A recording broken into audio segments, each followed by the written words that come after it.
चूंकि विषय उत्तर प्रदेश की तरक्की का है और ये पूरा संवाद उसी पर केंद्रित है कि हम सभी, अमर उजाला भी, हमारा भारत देश भी, उत्तर प्रदेश भी, सब एक स्वर्णिम शताब्दी की ओर बढ़ रहे हैं अमृतोत्सव के साथ।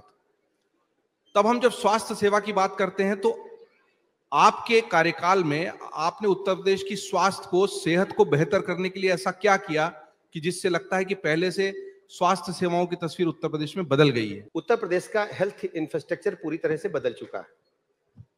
सबसे पहले मैं मेडिकल एजुकेशन की तरफ आऊंगा। जब 2017 में हमें काम करने का अवसर मिला, हमारे पास मात्र 12 मेडिकल कॉलेज सरकारी क्षेत्र में थे और निजी क्षेत्र में भी कुछ मेडिकल कॉलेज थे। हमारे सामने सबसे बड़ी चुनौती थी चिकित्सकों की तैनाती और उनकी उपलब्धता। पूरे देश के पैमाने पर इस बात की चर्चा है, चिकित्सकों की भारी कमी थी। लेकिन मैं कह सकता हूं 2017 के बाद से आदरणीय प्रधानमंत्री नरेंद्र मोदी जी के मार्गदर्शन में हर जिले में मेडिकल कॉलेज बने। उस दिशा में हमारी सरकार ने गंभीर काम किया। आज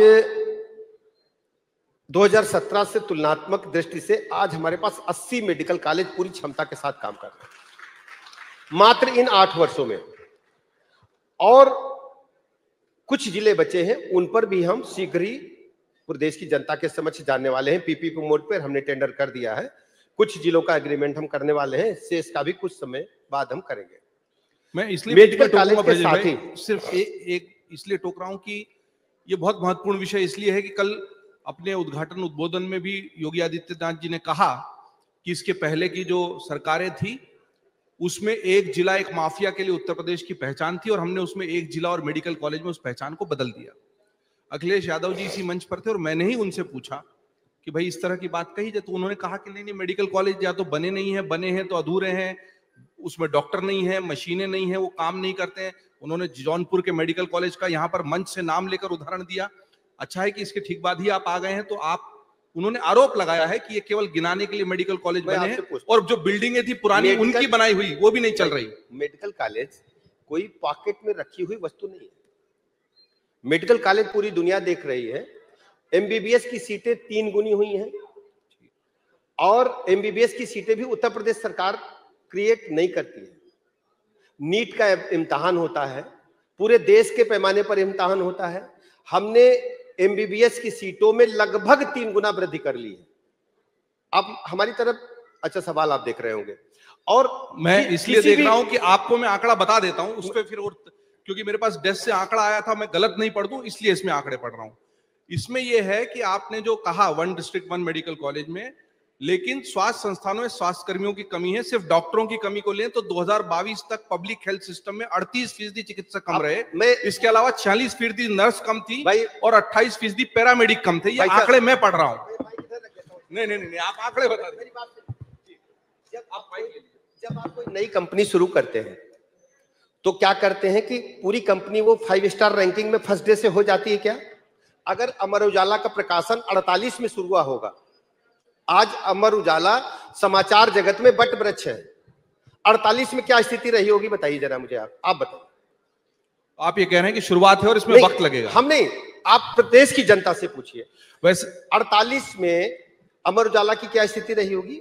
जब कोई बच्चा कंसीव होता है, 9 महीने में उसको जन्म मिलता है, फिर धीरे धीरे बड़ा होता है, क्या कोई भी शुरुआत भी नहीं करेगा? समाजवादी पार्टी की सोच क्या है कि केवल 17 ही मेडिकल कॉलेज स्टेट में हो, 12 ही मेडिकल कॉलेज स्टेट में हो? एक दिन तो किसी को आगे आना पड़ेगा। और जहां तक संसाधनों की बात है, पहले से लाख गुना बेहतर संसाधन इंटायर स्टेट में। समाजवादी पार्टी के शासनकाल में, मैं तो आरोप लगाना नहीं चाहता, लेकिन आपने छेड़ा है तो मैं कह देता हूं। देखिए, उन्होंने कहा, मैंने तो आपके सामने मैं स्पष्ट कर दे रहा हूं, प्रदेश की जनता को खुद जाकर के मौके पर देखना चाहिए। जौनपुर मेडिकल कॉलेज की चर्चा उन्होंने की, अच्छा हुआ उन्होंने हमें मुद्दा दे दिया। आप इसको छापिएगा जरूर, सब छपेगा और लाइव भी जा रहा है। मैं आपको बताऊं, अभी लाइव जा रहा है, सब लोग लाइव देख रहे हैं। जौनपुर मेडिकल कॉलेज जी समाजवादी पार्टी की सरकार ने क्रिएट किया, टाटा को काम मिला। टाटा कंपनी से जबरदस्ती किसको काम दिलाया तत्कालीन सरकार ने, ये उनसे पूछिए। और वो ठेकेदार बीच में छोड़ करके भाग गया। हमने एसआईटी बनाई और अतिरिक्त कैबिनेट से जाकर के पैसे स्वीकृत करा करके काम पूरा करा रहे हैं। ये जनता के पैसों को लूटने के लिए प्रोजेक्ट लाते थे, हम प्रदेश की जनता के हित के लिए प्रोजेक्ट लाते हैं। आप ये सवाल उनसे पूछिए, और ना हो तो उनको मेल कर दीजिए कि टाटा कंपनी को आपने काम दिया था, टाटा कंपनी से किन यादव जी को काम आपने दिलाया था, यादव जी छोड़ करके काम क्यों भाग गए, आप पूछिए उनसे। तो और काम किसने दिलाया था? मुख्यमंत्री आवास में पंचायत हुई थी, टाटा कंपनी पर दबाव डाल करके काम लिया गया था। आप टाटा कंपनी के उस समय के अधिकारी को इंटरव्यू करिए इसी मंच पर, और दूध का दूध पानी का पानी हो जाएगा। तो ब्रजेश जी से बात करने का यही आनंद है कि आंकड़े इनकी जबान पर होते हैं और इनके दिल में जो होता है वही जबान पर होता है और वो खुलकर सामने आ जाता है। ब्रजेश जी, आपने अपनी तरफ से पूरी बात रखी, और यही एक और आपकी अदा है, आपकी स्टाइल है। आपको है ना छापामार स्वास्थ्य मंत्री भी कहा जाता है। आप मेडिकल कॉलेज छापे भी मारते हैं, एकदम औचक निरीक्षण करते हैं। कर दूं, देखो ये हम जो है ना, आप अमर उजाला का यहाँ कार्यक्रम क्यों कर रहे हैं? यहाँ का एडिशन है, यहाँ थोड़ी कील कांटा दुरुस्त हो जाएगा। हमारी जिम्मेदारी है कि अपने अस्पतालों को डाउन द लाइन हम देखें, और ऐसे देखें कि ये न लगे कि विजिट घोषित है। जब घोषित विजिट होती है तो प्रशासन लग जाएगा, पुलिस खड़ी हो जाएगी, चूना डालेंगे, दरी बिछाएंगे। हमें भैया कुछ नहीं चाहिए, हम साधारण कार्यकर्ता हैं, प्रदेश की जनता ने मुझ पर भरोसा किया है, तो अपने मरीजों को किस ढंग से दवा मिल रही मैं खुद जाकर के देखूंगा। और इसमें कोई भी आरोप लगाए मैं स्वीकार करता हूं, मैं जाता हूं और भी अधिक जाऊंगा, एक बार नहीं। अभी मैं 4 दिन पहले अयोध्या गया था।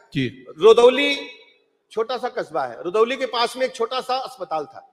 लोग सोच रहे थे इस अस्पताल में नहीं आएंगे। मैं गया, नीचे बहुत अच्छा था, ओपीडी चल रही थी, लेकिन जब मैंने कहा बेड दिखाओ, 30 बेडेड अस्पताल है, तो एक भी बेड नहीं मिला मुझे। 4 बेड बगैर गद्दे के पड़े थे। हमने जांच बिठाई, कड़ी कार्रवाई करूंगा। किसान नहीं, इस पे ताली इसलिए भी बजनी चाहिए। देखिए मैं पूरा कर दूं, जरूर। कोई भी किसान अगर खेत की मेड़ पर सुबह नहीं जाता है तो खेती उसके बस की बात नहीं है। तो मैं अपने अस्पतालों का जिम्मेदार हूं, मैं जाऊंगा, अपने अस्पतालों को देखूंगा, चाहे टर्सरी केयर के अस्पताल हो, चाहे प्राइमरी हेल्थ सेंटर हो, हम सब में बराबर जाते हैं। कई बार खबरें आती हैं और सैकड़ों बार नहीं आती हैं। हम सभी अस्पतालों में प्रतिदिन 3-4 अस्पताल में देखता हूं। तो ऐसी छापामारी तो अच्छी होती है, और हम चाहेंगे कि इस छापामारी के कारण उत्तर प्रदेश की स्वास्थ्य सेवाएं सुधरे, और एक जो पहचान रही कि बड़े छोटे तो छोड़ दीजिए, गांव कस्बे के तो मरीजों को छोड़ दीजिए, बड़े शहरों के लोगों को भी बड़े शहरों की तरफ जाना पड़ता था। कानपुर से भी हुआ, आगरा से भी हुआ, तो एम्स में जा रहा है, दिल्ली में जा रहा है। उस स्थिति को बदलने की जरूरत थी। मैं पूरी बात बता दूंगा। मेडिकल एजुकेशन में हमने मेडिकल कॉलेज के साथ में नर्सिंग कॉलेज पैरेलल खोले हैं, पैरामेडिकल के लिए भी कॉलेज खोले हैं। जहां तक चिकित्सा स्वास्थ्य विभाग की है, 5000 की आबादी पर स्वास्थ्य उपकेंद्र, हेल्थ वेलनेस सेंटर, स्वास्थ्य आरोग्य मंदिर पूरे स्टेट में 25,000 से अधिक हैं। 5,000 हमने अभी स्वीकृत किए हैं। 5,000 की आबादी पर एक छोटा अस्पताल हम बना रहे हैं, जहां सीएचओ की नियुक्ति होगी, 14 प्रकार की पैथोलॉजिकल जांचें होगी, जच्चा बच्चा के टीकाकरण की सारी सुविधाएं हैं, एएनएम उपलब्ध है डिलीवरी केसेज के लिए। इसके अलावा 58 प्रकार की दवाइयां उपलब्ध है और पूरी सुविधाएं निःशुल्क है। इसके बाद पीएचसी हमारे पास लगभग 3,500 है, उनमें भी प्राथमिक चिकित्सा के सारे संसाधन उपलब्ध है, पूरी दवाइयां उपलब्ध है। हमारे पास डिस्ट्रिक्ट हॉस्पिटल 85 है, 75 जिले लेकिन 85 डिस्ट्रिक्ट हॉस्पिटल है उस लेवल के। महिला अस्पताल किसी जिले में अतिरिक्त है, उस वजह से 85। वहां हमारे पास सभी सुविधाएं उपलब्ध है, सारी दवाइयां उपलब्ध है। जहां तक विशिष्ट श्रेणी के हमारे 200 से अधिक अस्पताल हैं, वहां सभी चिकित्सा व्यवस्था सुचारू रूप से चल रही है। आज आप देखेंगे तो हमारे अस्पतालों में कोई भी सरकार, आप समाजवादी पार्टी को मेल करके पूछिएगा, आपकी सरकार में पुराने डॉक्यूमेंट देख के बताते हैं एक दिन में कितने मरीज आते थे। हमारे पास डॉक्यूमेंट है, प्रतिदिन कितने मरीज मेरे अस्पताल में आ रहे हैं, मैं रोज का आंकड़ा मंगवाता हूं। आज हमारे पास 1,79,000 मरीज अस्पताल में आए हैं। आज गुड फ्राइडे की छुट्टी है। 1,79,000 मरीज हमारे अस्पतालों में आए हैं। 12,000 मरीज एक्सीडेंटल हैं, जो चोट लगने के कारण, रोड एक्सीडेंट, आग लगने की वजह से, छत से गिर गए, पानी में डूबने की वजह से 12,000 मरीज हैं। 8,000 मरीज हमारे पास गंभीर रोगों से ग्रसित आए हैं, किडनी, लीवर, हार्ट अटैक या अन्य गंभीर रोगों से ग्रसित होकर के आए हैं। 5,000 ऑपरेशन निःशुल्क आज हमने किए हैं। ये आंकड़ा अगर समाजवादी पार्टी सहित किसी सरकार के पास हो, पूछ लीजिए, आप मुझे बताइए। अच्छा लगता है जब दिन हम रोज आंकड़ा मंगाते हैं कि आपके अस्पताल में कितने मरीज आए, कितने को दवा दिया, और डायलिसिस के लिए पहले बड़े अस्पतालों में डायलिसिस होती थी, बड़े जिलों में। आज 75 के 75 जिलों में 10 बेड डायलिसिस के पूरे प्रदेश में उपलब्ध है। प्रेगनेंसी के दौरान हमारी बहनें अल्ट्रासाउंड के लिए चक्कर लगाती थी 3 बार अस्पतालों के। सभी को पता रेडियोलॉजिस्ट की कमी है। हमने प्राइवेट रेडियोलॉजिस्ट को इम्पैनल किया है और उत्तर प्रदेश सरकार के खाते से पैसा कटेगा। हम बारकोड अपनी बहन के खाते मोबाइल पर भेजते हैं, मोबाइल पर बारकोड स्कैन करते हुए सरकार के खाते से पैसा कटता है। हमारी बहन जो प्रेगनेंसी के दौरान अल्ट्रासाउंड कराने गई उसे कोई पैसा दे नहीं होता। यह सुविधाएं उत्तर प्रदेश देने वाला पहला राज्य है। बहुत अच्छी बात है कि सरकारी छुट्टी के दिन सरकार का मंत्री पूरे आंकड़ों के साथ हाजिर है कि आज क्या हो रहा है। अब सरकारी छुट्टी पहले की तरह नहीं रही, सरकार को इस अंदाज में देखकर अच्छा ही लगता है। मैं आपसे वैसे एक और सवाल पूछूं, आंकड़े उसके भी है मेरे पास मेरे मोबाइल में। वो जो आंकड़े मैं पढ़ रहा था वो 2022 के, मैं उम्मीद करता हूं 25 में तस्वीर बदल गई होगी, लेकिन एक और आंकड़ा मेरे पास आया है हमारी डेस्क से। ये बताता है कि स्वास्थ्य सुविधाओं के लिए जो आवंटित राशि वो भी पूरी खर्च नहीं हो पा रही, वो राशि लोगों को पता नहीं है। इसीलिए तो पूछ रहे हैं ताकि सच सामने आए। जो समाजवादी पार्टी के लोग हैं या अन्य इस प्रकार की जो चर्चा चलाते हैं, हम 60-40 के आधार पर काम करते हैं। 60% भारत सरकार देती है, 40% हम देते हैं। जो भी प्रोजेक्ट भारत सरकार हमें पैसा भेजती है उसके लिए 40% धनराशि हम आरक्षित हमेशा ऑलरेडी बजट में रखते हैं और ये सभी केंद्रीय योजनाओं में होता है। ये वो पैसा है, जैसे ही केंद्र सरकार से पैसा आता है हम अपना हिस्सा डाल करके काम शुरू कर देते हैं। आज आयुष्मान आरोग्य योजना में 9,000 करोड़ रुपए का पेमेंट उत्तर प्रदेश सरकार ने उन मरीजों को किया है जिनको 5 लाख तक के निःशुल्क इलाज की गारंटी दी है। वो पैसे 40% पैसे वही है जो हम सुरक्षित अपनी निधि में रखते हैं, वो पैसे हैं। वो ये स्वास्थ्य नीति कहती है कि 2.5% जो है जीडीपी का होना चाहिए, अपने यहाँ 1.1% खर्च हो पा रहा है। मतलब जो नॉर्म बने हुए हैं, जो हमारे पास पैसे से अधिक महत्व इंफ्रास्ट्रक्चर का है। मान लीजिए आपने पैसे रखे हुए हैं, आपके पास दाल चावल है लेकिन प्रेशर कुकर या बटुइया बनाने के लिए नहीं है, तो क्या करोगे? तो पहले तो हम डॉक्टर बनाएंगे, फिर बिल्डिंग बनाएंगे, फिर उसके बाद पैसे खर्च करेंगे। जिस गति से स्वास्थ्य का इंफ्रास्ट्रक्चर उत्तर प्रदेश में बढ़ा है, तुलनात्मक अध्ययन आप 17 से पहले की और आज की करें, आप मानेंगे कि उत्तर प्रदेश सरकार ने आमूलचूल परिवर्तन हेल्थ सेक्टर में किया। अब अच्छी बात है। मैं तो जो रिपोर्ट्स और आंकड़े हैं ब्रजेश जी वही सामने, कैग की एक और रिपोर्ट है जो ये कहती है कि दवाइयों की, जरूरी दवाइयों की सप्लाई में दिक्कत है और कमी है दवाइयों की। हमारे पास कोई दवाई की कमी नहीं है। आज आप बैठे हैं, हमने एक ऐप डेवलप किया, ऑनलाइन है। जो डॉक्टर दवाई स्टोर से उठाएगा, हम मानते हैं वही मरीज देख रहा है, तो हमारे स्टोर को हमने ऑनलाइन किया हुआ है। हमने जो हमारे औषधि कक्ष हैं, पहले लखनऊ से सप्लाई होती थी, हर जिले में हमने औषधि कक्ष बनाए हैं, स्टोर रूम, गोदाम बनाए हैं हर जिले में, और वहां से हम सप्लाई करते हैं, उसको ऑनलाइन जोड़ा है।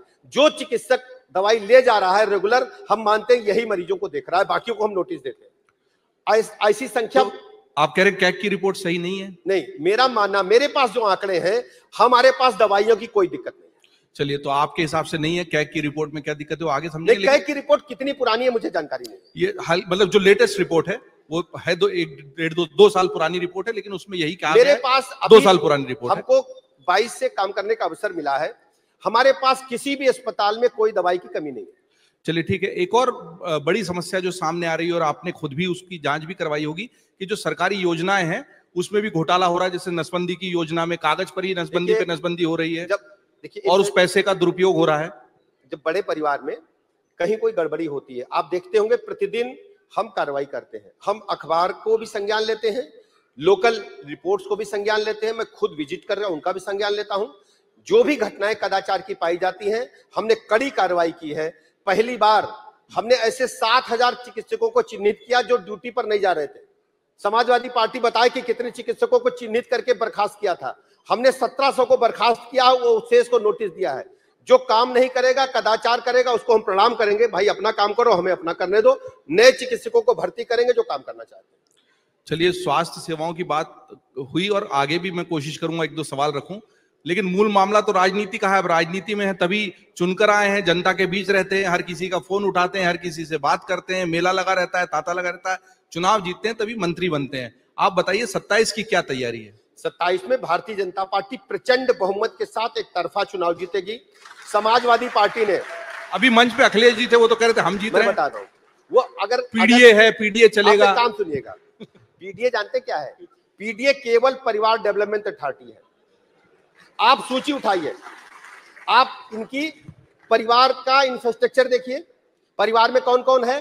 परिवार में चाचा हैं, ताऊ हैं, भतीजे हैं, पत्नी है, उसके बाद परिवार थोड़ा एक्सटेंड होता है तो बुआ के लड़के हैं, मौसी के लड़के हैं, पड़ोसी है, खानदानी है।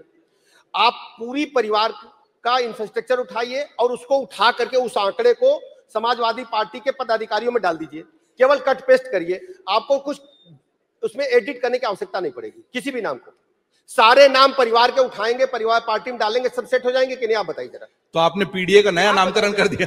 आप बताइए। नहीं, हमने ये परिवारवाद का सवाल पूछा था, हमने तो सीधे उन्हीं से पूछा था। हाँ। हमने देखिए अमर उजाला का मंच है तो सीधे ही सवाल पूछे, बताइए। तो उनसे पूछा गया था और उन्होंने जो जवाब दिया वो अवेलेबल है। आप बताइए। हम अभी तो आपसे सवाल करें ना। मेरा ये मानना है, और प्रदेश की जनता बहुत बारीकी से देखती है जी। देखिए, प्रदेश की जनता को लोग समझते हैं कि वो आंखों पे पर्दा डाल करके बैठी है। प्रदेश जनता ये भी देखती है कि मैं क्या कर रहा हूं, मैं क्या खाता हूं, क्या पहनता हूं, कैसे मेरे आचरण है, और विपक्ष का भी आचरण वो अच्छी तरह प्रदेश जनता देखती है। चुनाव में आकर के इसी आधार पर मतदान होता। उत्तर प्रदेश की जनता, मैं कह सकता हूं कि इंटायर कंट्री में सर्वाधिक जागरूक जनता है और जनता समय आने पर निर्णय लेती है। इन्होंने लोकसभा चुनाव में जो नैरेटिव सेट करने का असफल प्रयास किया था, आपको भी याद होगा। वो भी मेरा सवाल था, चलिए जोड़ ही देता हूं। मैं बता देता कि आपका इतना नुकसान क्यों हुआ लोकसभा में? 37 सीटें आ गई उनकी। मैं स्पष्ट कर रहा हूं, मैं आ गया फटाफट सटासट खटाखट रुपया खाते में आएगा। कौन बोला था? कौन बोला? राहुल गांधी बोले थे, और ये भी मंच पे थे। हाँ, 8,000 रुपया महीना महिलाओं के खाते में फटाफट सटासट खटाखट। अरे भाई, बड़े भाई, आप इतनी बड़ी पार्टी के नेता हैं, इंडी गठबंधन के लोग हैं, लोगों को गुमराह कर रहे हैं आप। जब पार्टी कार्यालय घेरा गया, फार्म भरवा लिए, महिलाओं से फार्म भरवाए कि 8,000 रुपया महीना आएगा, अपना नाम पता फोन नंबर डाल के दो, तो लोगों ने डाल दिया। अब पैसा मिला नहीं तो पार्टी कार्यालय घेरा गया, तो कह रहे वो तो चुनाव की बात थी। ये लोग वोट को ठगे हैं। और जनता के बीच में जाने लायक कोई 10 मुद्दे बता दें कि हमारी सरकार स्टेट में 4 बार रही, समाजवादी पार्टी की सरकार, कोई 10 काम वो बता दे जो जनहित में इन्होंने किए हो, जिसमें पार्टी और व्यक्तिगत कोई लाभ न लिया हो। खैर काम तो वो कहीं गिना रहे थे मन से, उसमें मेरी बात सुनिए। अब वो कहेंगे कि हमने ये बिल्डिंग बना दी। स्टेट का विकास बिल्डिंग बनाने से नहीं होता है। स्टेट का विकास होता है कि आपके अंदर जिजीविका है उत्तर प्रदेश के नागरिकों को मुख्य धारा में लाने की नहीं। उत्तर प्रदेश को बदनाम राज्य बनाकर के इन्होंने रखा था, बीमारू राज्य बनाकर रखा था। उत्तर प्रदेश का बच्चा यदि दिल्ली बंबई में जाकर के काम के लिए किसी के दरवाजे जाता था तो काम नहीं लोग देते थे, कहते थे अरे बैड एलिमेंट्स है। मैं बताता हूं, मुखर्जी नगर में हमारे यहाँ के यूपी के बच्चे पढ़ने जाते हैं, कमरा किराए पर नहीं मिलता था कि यूपी के लोग हैं लड़ाई झगड़ा करेंगे। उत्तर प्रदेश का नैरेटिव गुंडई, बदमाशी, लुच्चई, लफंगई का अखिलेश यादव जी और समाजवादी पार्टी ने बनाने का काम किया था। हमारी सरकार ने इंटायर कंट्री में उत्तर प्रदेश को डेवलप्ड स्टेट के रूप में, एक संभावनाओं वाले स्टेट के रूप में और एक ऐसे राज्य के रूप में विकसित किया है जो पूरा गुलदस्ता की तरह, उपवन की तरह खिल रहा है। आज सर्वाधिक एक्सप्रेसवेज वाला कोई स्टेट है तो उत्तर प्रदेश है। 6 बनकर के तैयार चल रहे हैं, 11 पाइपलाइन में है। ये बिजली जो जल रही देख रहे हैं ना आप, हमारे उत्तर प्रदेश राज्य के गांव के भी लोग बैठे हैं सामने। पूछिए, जब जीजा फूफा आते थे पूछते थे बत्ती दिन की है कि रात की, पूछिए जरा। हाँ, पूछिए जरा। रात भर नहीं होती थी? नहीं, एक हफ्ता दिन में आती थी, एक हफ्ता रात में आती थी। अब पूछिए जरा ना। 2 ताली से पता लग जाएगा भाई, ताली बजाएंगे तो पता लग जाएगा। और सुनिए जी, आगरा जहां से आपका अखबार शुरू हुआ जी, आगरा में जनरेटर बनाने वाले सर्वाधिक हैं। आपको पता है कि नहीं पता है बात? जो लोकल जनरेटर होते सर्वाधिक आगरा में बनते हैं। बिजली उन लोगों ने काम को डाइवर्ट कर लिया है कि अब जनरेटर बिक नहीं रहा, और इन्वर्टर बनाने वाले भी डाइवर्ट हो गए। अब बिजली अब जाती नहीं। समाजवादी पार्टी के शासनकाल में जिस दिन 20,000 मेगावाट बत्ती खर्च होती थी तो अखबार में निकलता था, हमने रिकॉर्ड कायम किया 20,000 मेगावाट बिजली सप्लाई करके। आज उत्तर प्रदेश में 30,000 मेगावाट से अधिक बिजली हम खर्च कर रहे हैं और बिजली की हमारे पास कोई कमी नहीं है। ब्रजेश जी, आपकी भी व्यवस्था है, अगले सत्र के भी हमारे साथ वक्ता हैं, पर 2 सवालों के साथ मैं चाहूंगा कि यह सत्र पूरा हो।